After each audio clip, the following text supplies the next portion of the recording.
Hola a todos, les saludamos desde la hermosa tierra de Armenia, la tierra del café, para continuar con ustedes en estos viernes de podcast, viernes de misiones. Y me acompaña como siempre mi buen amigo. Bueno, aquí estoy nuevamente con el privilegio de acompañarlos, su servidor Jairo Vázquez, llevando con Mónica adelante este podcast y esta serie de podcasts que nos ha desafiado y hemos aprendido con ustedes un montón acerca del tema de las culturas. Así es, gracias al Señor por esta interesante temática que hemos podido compartir, ¿verdad? Y bueno, ¿quieres contarnos, mejor dicho, el super tema del día de hoy? Bueno, Moni, te pregunto, cuando estabas pequeña, ¿qué te hacía sentir? Bueno, cuando eras niña. Okay. Sí.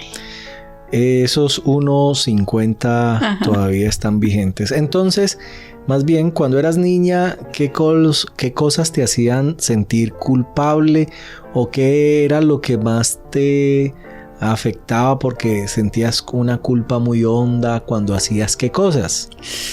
¿Cómo te parece que, bueno, yo crecí en mi casa, y te cuento y le cuento a nuestros oyentes, con todos mis primos, éramos una familia extendida, mis abuelitos, tíos, primos. Entonces con mis primos éramos un poquitico medio traviesos. Entonces nos uníamos y jugábamos y caramba, esas cosas de la vida, siempre dañábamos algo. Me hacía sentir muy culpable, no que dañáramos las cosas, sino que mi abuela se paraba en la puerta, éramos una fila de primos y mi abuela tenía la chancla en la mano. Entonces ella nos hacía en fila y nos pasaba uno por uno y tome su chancletazo. Eso me hacía sentir súper culpable, la chancleta de mi abuela. Bueno, yo creo que la chancla fue y es un instrumento de arma poderoso en las manos de una mamá. Sí, mamá, abuelas, abuelos. Y con esa chancla nos recuerdan nuestras profundas culpas o nos las recordaban. Bueno, esta sección de este podcast de este día de hoy se trata de la cultura de la culpa e inocencia que abordamos unos episodios atrás para hablar de lo que es esa cultura en el contexto mundial. Y hoy vamos a tratar de abordarla desde la Biblia. ¿Qué nos dice la Biblia? ¿Qué aspectos de esa cultura de culpa e inocencia observamos a través de los lentes bíblicos? Me encanta. Te cuento que esta nueva, hemos venido como con esta temporada en 2 secciones, ¿verdad? Digamos que la sección pasada definimos los tipos de cultura, pero desde hace 2 semanas o en el último programa comenzamos una nueva sección y es ver estas culturas desde la perspectiva bíblica, súper interesante, insisto, porque nos ayuda a nosotros a verlo a la luz de la Biblia, pero también a la luz de la Biblia cómo vamos a abordar estos tipos de cultura para compartirles el Evangelio. Me encanta. Y esta cultura, habíamos mencionado antes que está muy marcada, se observa mucho en el contexto americano, occidental, pero sobre todo en Norteamérica y en Europa.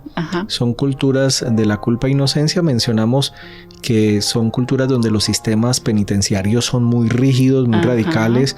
La imagen del juez y los abogados son fundamentales y la satisfacción de que haya un culpable y que ese culpable pague como que hace tranquilizar socialmente la gente, que puede ver que alguien está pagando su culpa, es muy bien visto, ¿no? En medio de todo caos tiene que haber un culpable. Y cuando nosotros pensamos en esto desde la perspectiva bíblica, podemos mencionar que Dios es perfectamente santo y justo. Hermoso. Perfectamente santo y justo. Y si hay que presentar a esta cultura el tema de culpa, inocencia y de un juez, porque la imagen de juez aquí es fundamental, Dios es un juez justo. Por lo tanto, Él puede y debe castigar las transgresiones de la humanidad, las transgresiones que ha cometido contra la ley. Y aquí hay un debate o unos postulados que se mencionan mucho, y es que si Dios no castiga al pecador, su justicia no obraría correctamente, ¿sí?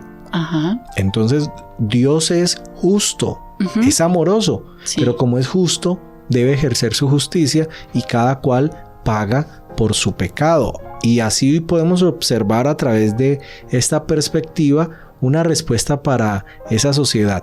¿Qué piensa en culpa e inocencia?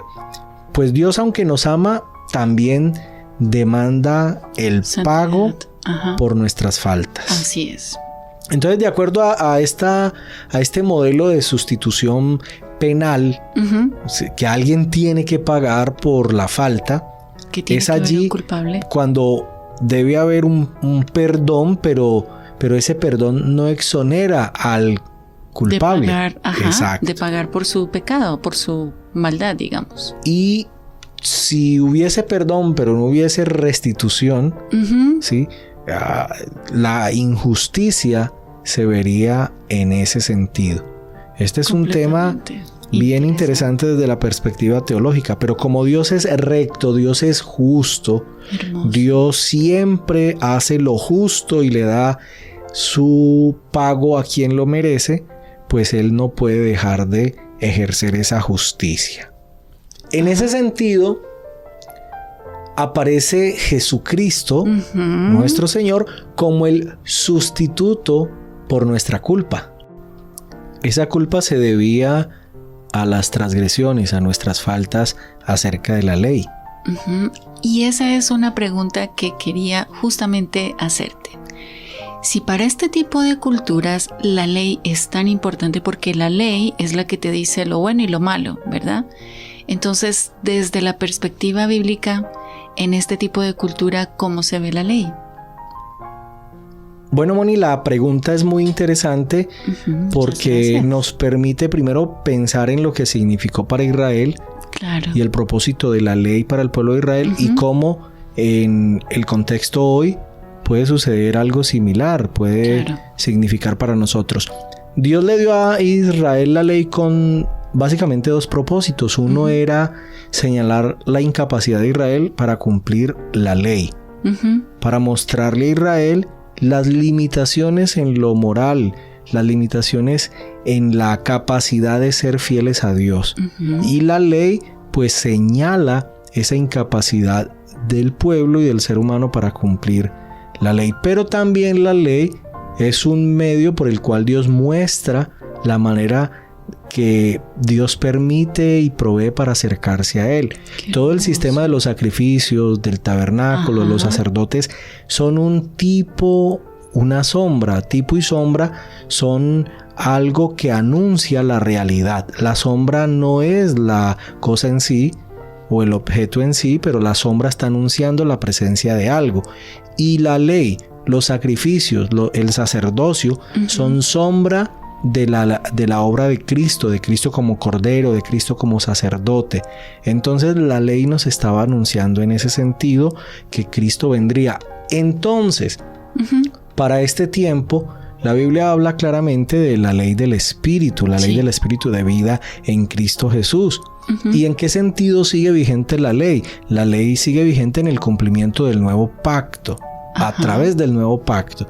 Y la ley en el nuevo pacto nos señala ya no solo la culpa, sino la solución ya concreta. Y Jesús es la solución concreta. Jesús es la provisión real y definitiva que Dios ofrece a la humanidad. Entonces, belleza. Es por eso que la ley, Pablo, el apóstol, nos la describe como un tutor.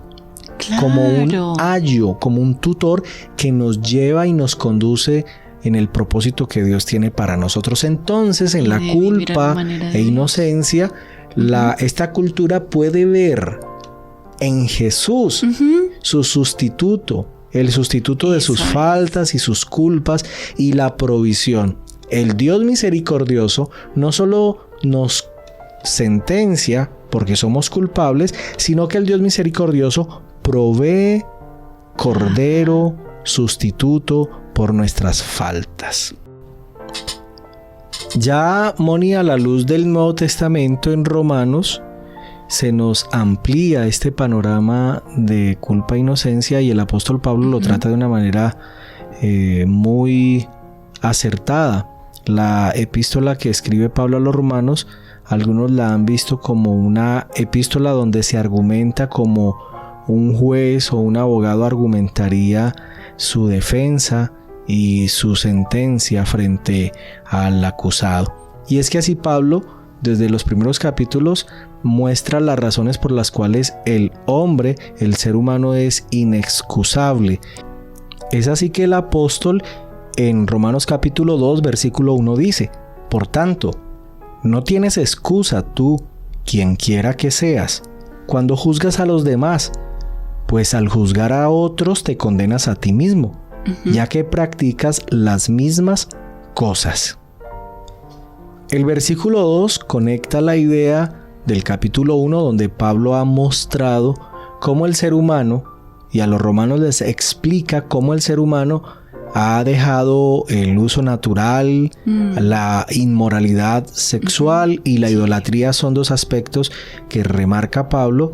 Y en el capítulo 2 la expresión eres inexcusable aparece en varias ocasiones para mostrar esa culpabilidad del ser humano. Ya en el capítulo 3 tenemos un versículo que es muy conocido y que usamos muchos así, claro, en nuestro evangelismo.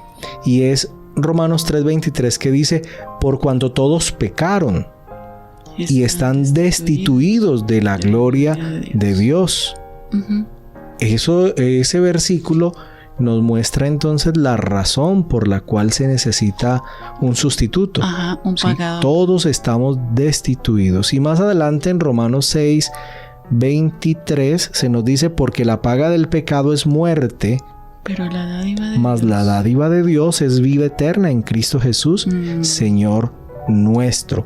Así que la justificación aparece clara en Romanos, y hay un versículo que sentencia y manifiesta la obra plena de redención, que es Romanos capítulo 4, versículo 24 y 25. Dice: sino también con respecto a nosotros, a quienes ha de ser contada, esto es, a los que creemos en el que levantó de los muertos a Jesús, Señor nuestro, el cual fue entregado por nuestras transgresiones y resucitado para nuestra justificación.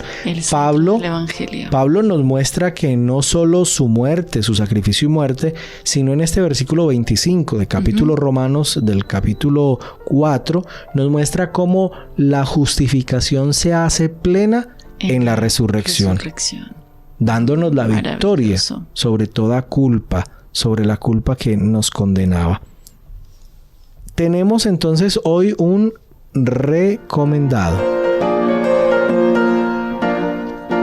Y el recomendado del día de hoy es leer Romanos. Les invitamos para que oigan. Puede ser a través de audiolibro, audiobiblia, YouVersion. Usted puede por YouTube encontrar y leer o escuchar Romanos, ojalá de un solo viaje, de un solo mandado, de una sola lectura, de un solo ejercicio de lectura, usted pueda leerlo de completo, chorro, como decimos, como dirían algunos, de largo, ¿no? De largo. Poder leerlo completo para que pueda entender el trasfondo de esa dinámica que responde a esa cultura hoy de culpa e inocencia. Todos mereceríamos un pago, y ese pago sería la muerte, pero hay un sustituto que provee para nuestra culpa. Entonces, recapitulando toda esta información tan hermosa que su merced nos ha compartido esta tarde, la manera, así como, mejor dicho, una conclusión bien breve. Si yo voy a evangelizar o a compartir el evangelio con una persona o un grupo de personas que tienen este patrón cultural, culpa e inocencia, yo tendría que enfocar en el tema de que, y es realidad, todos somos culpables, porque todos somos pecadores y traemos esa culpa como consecuencia del pecado de Adán, ¿verdad? Entonces todos somos culpables, pero pese a que todos somos culpables, en Cristo somos perdonados, somos redimidos, porque Él pagó el precio que nosotros tendríamos que pagar por nuestros pecados y nos ofrece vivir una vida a su manera, pero nuevamente Nosotros no podríamos hacerlo en nuestras fuerzas, pero ahí sigue estando Él para ayudarnos a vivir la vida. Ese sería entonces, digamos, como el núcleo o el resumen de cómo yo podría compartir el Evangelio con este grupo cultural. Sí, esos aspectos nos ayudan. No debemos olvidar que nuestra responsabilidad es siempre darle prioridad al texto bíblico. Claro. Y entenderla en el contexto que fue escrito, porque la Biblia originalmente fue escrita en un contexto de honor, vergüenza y marcado también por el temor. Sí. Pero la culpa e inocencia es una teología que aparece mucho después, llamada la teoría de la sustitución penal, que surge por allá con los escolásticos legales en la Reforma, pero que ayuda a entender el propósito de Dios para la humanidad. Entonces, aunque debemos enseñar la Biblia en todo su aspecto y en toda su dimensión, para aquellas personas que están inmersas en esta cultura, el presentarlo de esta forma les puede ayudar a ver esa cercanía del acto salvador de Dios a ellos. Es así. Hermoso. Su merced, muchas gracias. Muy interesante todo esto. Y nos queda faltando una última perspectiva bíblica de uno de los grupos culturales que nos quedaría pendientes para nuestro próximo programa. Así que usted que nos está escuchando no se lo puede perder. Bueno, muchas gracias por llegar hasta aquí. Y siempre, como digo, si usted llegó hasta aquí, no se ha suscrito, suscríbase al canal, dele like, active la campanita de notificaciones para que esté al día de los nuevos videos que se comparten. Y por favor, si este contenido ha sido de bendición, le enseñó, le instruyó, compártalo con otros. Bendiciones. Un abrazo, que el Señor les siga bendiciendo. Nos despedimos desde la linda tierra del café. Hasta una próxima oportunidad.